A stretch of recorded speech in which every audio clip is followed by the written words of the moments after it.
नमस्कार दोस्तों, ocean network में आपका स्वागत है। कितने लोग कांग्रेस पार्टी छोड़ चुके हैं जब से राहुल गांधी को सोनिया गांधी ने सर्वे सर्वा बनाया है।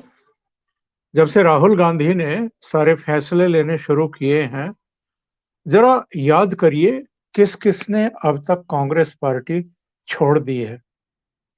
ज्योतिरादित्य सिंधिया, इसके अलावा जितिन प्रसाद, गुलाम नबी आजाद, कपिल सिब्बल, सुनील जाखड़, कैप्टन अमरिंदर सिंह, हार्दिक पटेल, कीर्ति आजाद, शत्रुघ्न सिन्हा, जो भारतीय जनता पार्टी छोड़ करके कांग्रेस में गए थे और फिर कांग्रेस में इनके रंग ढंग देख करके ममता बनर्जी के साथ चले गए। इसके अलावा अश्वनी कुमार, फिर आरपीएन सिंह, उन्होंने कांग्रेस पार्टी छोड़ी। इनके प्रवक्ता बड़े उत्साह में आए थे, जयवीर शेरगिल, उन्होंने फिर कांग्रेस पार्टी को टाटा बाय बाय कह दिया। अशोक तंवर, जो कभी राहुल गांधी के दाएं हाथ माने जाते थे और यूथ कांग्रेस की कमान उनको सौंपी थी, बाद में हरियाणा का पीसीसी प्रेसिडेंट बनाया। अशोक तंवर भी जब भूपेंद्र सिंह हुड्डा और उनके परिवार और उनके समर्थकों के द्वारा लगातार अपमानित हुए, तो वो भी पार्टी छोड़ करके चले गए। इसके अलावा गोवा के जो मुख्यमंत्री रहे हैं फ्लैरियो, वो कांग्रेस पार्टी छोड़ करके चले गए। मेघालय के मुकुल संगमा, ये भी कोई पुरानी बात नहीं है। और सुस्मिता देव, संतोष मोहन देव की बेटी, और जो लोकसभा में जो पहला कार्यकाल था मोदी सरकार का 2014 से 2019 के बीच में सर्वाधिक नारेबाजी लगाती थी सुस्मिता देव, वो भी कांग्रेस पार्टी छोड़ करके चली गई। इतनी लंबी सूची है, अभी और बहुत सारे नाम होंगे जो मेरे ध्यान में नहीं आ रहे हैं। पर ज्योतिरादित्य सिंधिया, जो मध्य प्रदेश के कद्दावर नेता हुआ करते थे, उन उनकी और राहुल गांधी और प्रियंका वाड्रा की और सोनिया गांधी की, इन सब की जिस तरह की केमिस्ट्री थी, जिस तरह की निकटता थी, इसके बावजूद अगर ज्योतिरादित्य सिंधिया पार्टी छोड़ने के लिए मजबूर हुए, जिनकी वजह से मध्य प्रदेश की कमलनाथ सरकार भी गिरी, तो फिर सोचने के लिए बाध्य होना पड़ता है कि इनके व्यवहार में दिक्कत क्या है, परेशानी क्या है। जितिन प्रसाद, वो भी मतलब ज्योतिरादित्य सिंधिया, जितिन प्रसाद, ये सब ऐसे नौजवान पीढ़ी का प्रतिनिधित्व करने वाले लोग थे कांग्रेस में, जिनको मनमोहन सिंह की दूसरी सरकार में मंत्री भी बनाया गया। और इन्हीं के एक तीसरे साथी थे मिलिंद देवड़ा। मिलिंद देवड़ा ने रविवार को पार्टी छोड़ दी। दक्षिण मुंबई से इनके पिताजी मुरली देवड़ा भी चुन करके आते रहे, इंदिरा गांधी के निकट सहयोगी रहे। मुरली देवड़ा राजीव गांधी के भी नजदीक रहे, बाद में पीवी नरसिम्हा राव, मनमोहन सिंह के समय भी प्रभावी भूमिका में रहे, केंद्र में मंत्री रहे। और मिलिंद देवड़ा जो हैं, उनके सुपुत्र, वो भी दक्षिण मुंबई से चुने गए। लेकिन पिछले 2 चुनाव वो इस सीट से हार रहे थे, क्योंकि अरविंद सावंत जो है वो भारतीय जनता पार्टी शिवसेना के साझा प्रत्याशी होकर के जीत रहे थे। तो 2014 और 2019 दोनों चुनाव वो हारे। नतीजा ये है कि अब जबकि उद्धव ठाकरे खुद से शरीर कांग्रेस पार्टी के साथ चले गए हैं, एनसीपी के साथ चले गए हैं, तो मिलिंद देवड़ा को लगा कि इस बार यानी 2024 का लोकसभा चुनाव तो मैं लड़ ही नहीं पाऊंगा, क्योंकि मेरी लीडरशिप जो है वो बात करने को ही तैयार नहीं है उद्धव ठाकरे से कि साहब ये दक्षिण मुंबई की सीट जो है ये हम अपने पास रखेंगे। और जब उन्होंने देख लिया कि मेरी लीडरशिप तो मुझसे बात भी नहीं कर रही है, और ये मैं अपने आप खुद से नहीं कह रहा हूं, ये बयान किसी और का नहीं है, जयराम रमेश का है। और ये जयराम रमेश ही हैं जो पूछ रहे हैं कि कौन है मिलिंद देवड़ा। हम तो मिलिंद देवड़ा को नहीं जानते, हम तो इनके पिताजी मुरली देवड़ा को जानते थे। और जरा याद करिए, गुलाम नबी आजाद के समय भी, कपिल सिब्बल के समय भी कई सीनियर नेता पार्टी छोड़ करके चले गए, और इन लोगों के इसी तरह के बिगड़े हुए बोल थे। पार्टी जो छोड़ करके जा रहा है उसके बारे में आप ये कहें कि हु आर यू, आपके जाने से हमारी सेहत पे क्या फर्क पड़ रहा है। और ये जो एक्चुअल में चापलूस मंडली है कांग्रेस की, जो राहुल गांधी को, सोनिया गांधी को जमीन पर उतरने ही नहीं दे रही है, जमीनी हकीकत का पता ही नहीं लगने दे रही है, और क्यों इतने लोग पार्टी छोड़ करके जा रहे हैं, इसकी समझ ही उनको नहीं होने दे रही है। एक्चुअल में यही लोग कांग्रेस के सबसे बड़े दुश्मन बन करके खड़े हो गए हैं। जयराम रमेश ने क्या कहा पीटीआई से बातचीत करते हुए कि साहब मिलिंद देवड़ा ने शुक्रवार को मुझसे फोन पर बात की थी और अनुरोध किया था कि वो दक्षिण मुंबई लोकसभा सीट पर उद्धव ठाकरे के नेतृत्व वाली शिवसेना यूबीटी के दावे पर राहुल गांधी से बात करना चाहते हैं। मिलिंद देवड़ा और उनके पिता मुरली देवड़ा दोनों मुंबई दक्षिण से सांसद रह चुके हैं। तो जयराम रमेश ने बताया कि शुक्रवार सुबह 8:52 पर मुझे मिलिंद देवड़ा ने मैसेज किया। फिर दोपहर बाद 2:47 पर मैंने जवाब दिया, क्या आप स्विच करने की योजना बना रहे हैं, यानी पार्टी छोड़ने की योजना बना रहे हैं। 2:48 बजे उनका मैसेज आया, यानी ठीक 1 मिनट के भीतर उनका मैसेज भी आ गया। और सुबह किस समय मैसेज किया था उन्होंने जयराम रमेश को? सुबह 8:52 पर। और इन्होंने बात कब की उनसे? मतलब करीब करीब 9 बजे समझ लीजिए, सुबह उन्होंने मैसेज किया और इन्होंने बात की दोपहर बाद 2:45 बजे। आप अंदाजा लगा सकते हैं कि ये जो एक कहावत बनी है कि दिल्ली ऊंचा सुनती है, ये ऐसे ही लोगों के लिए है।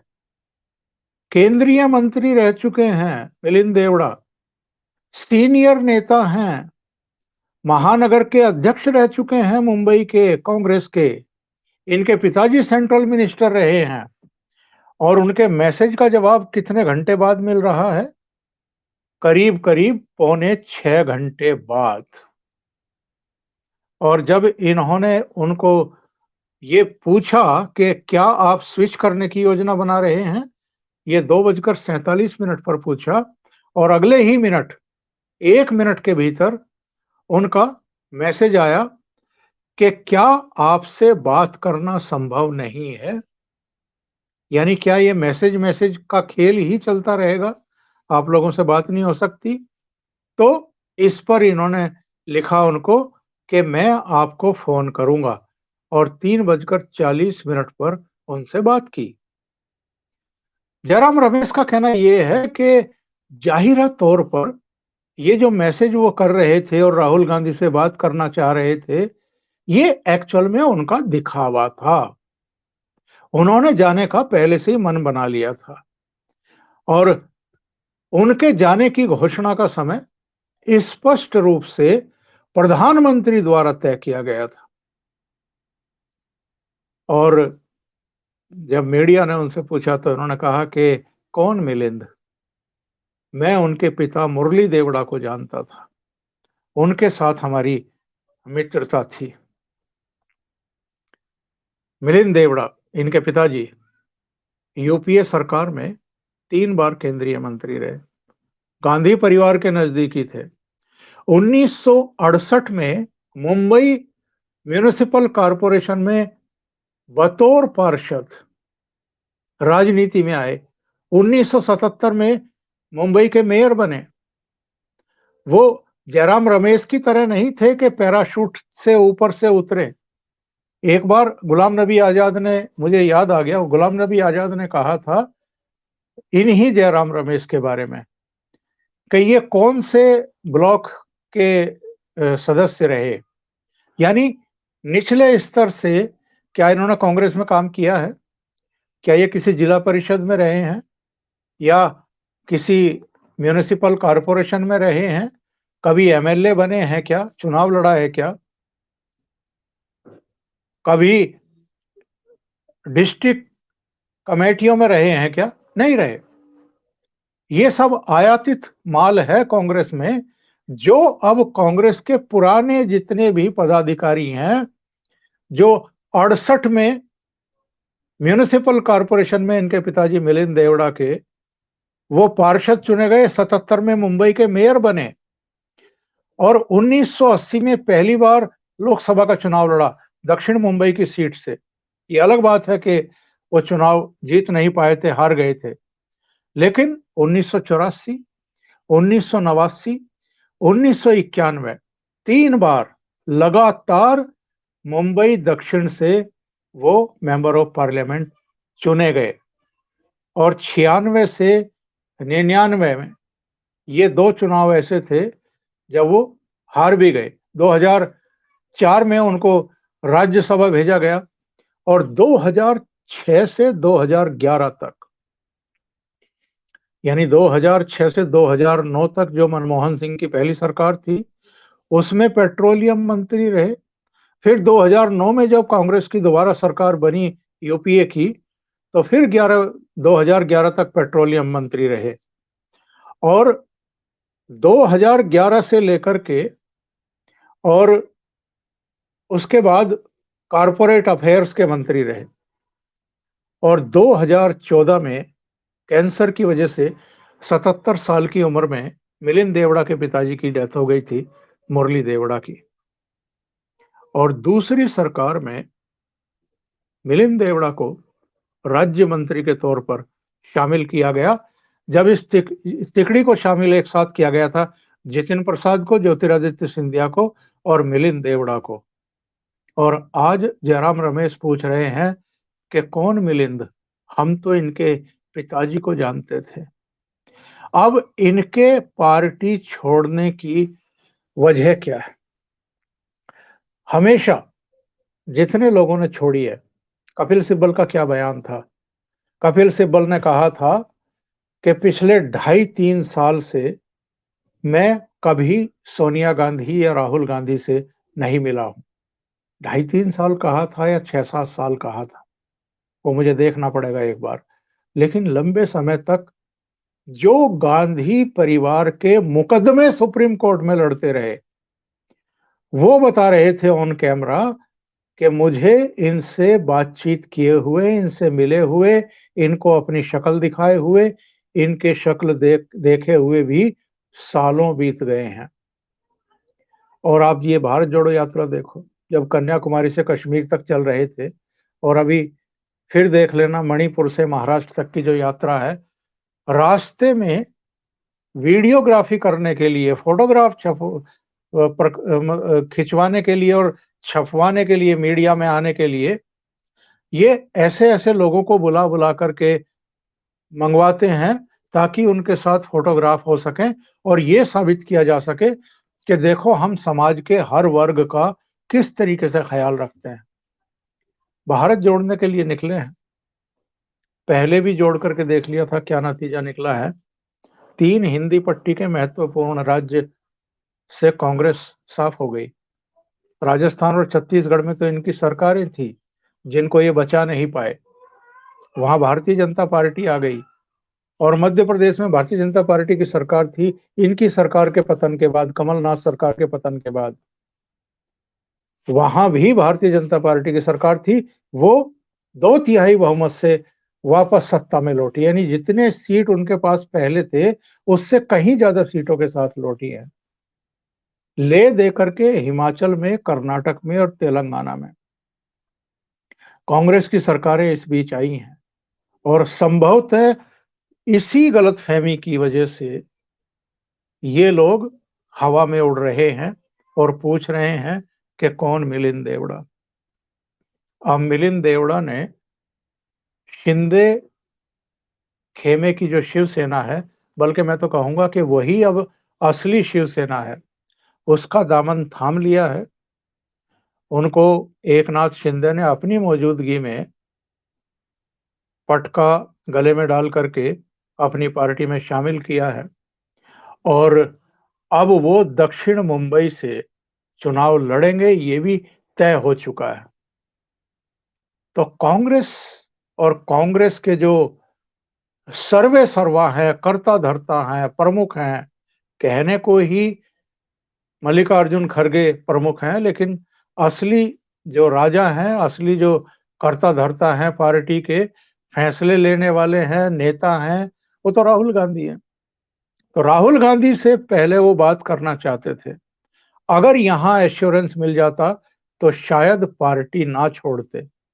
लेकिन राहुल गांधी ने उनसे बात करना ही मुनासिब नहीं समझा, बल्कि जयराम रमेश ने इस लायक ही नहीं समझा मिलिंद देवड़ा को कि इनकी राहुल गांधी से बात कराई जाए। और अब जब वो छोड़ चुके कांग्रेस पार्टी और शिवसेना ज्वाइन कर चुके, तब ये उन पर तोहमत लगा रहे हैं और पूरे मामले में प्रधानमंत्री नरेंद्र मोदी को भी घसीटने की कोशिश कर रहे हैं कि साहब मोदी जी ने ही तय किया कि वो किस तारीख को कांग्रेस पार्टी छोड़ करके और शिवसेना ज्वाइन करें। अगर भारतीय जनता पार्टी ज्वाइन करते, तब आप ये आरोप लगाते, फिर भी समझ में आती बात। वो शिवसेना ज्वाइन कर रहे हैं और टाइम और तारीख जो है वो प्रधानमंत्री तय कर रहे हैं। तो इनको आज कल सोते, जागते, उठते, बैठते, खाते, पीते प्रधानमंत्री परेशान करते हैं और हर जगह उनका नाम घसीटने पर ये लोग आमादा रहते हैं। अभी के लिए इतना ही। बहुत-बहुत धन्यवाद। अगर आपको ये चैनल और इसके कंटेंट पसंद आ रहे हैं, तो लाइक करें, कमेंट करें, वीडियो को शेयर भी करें।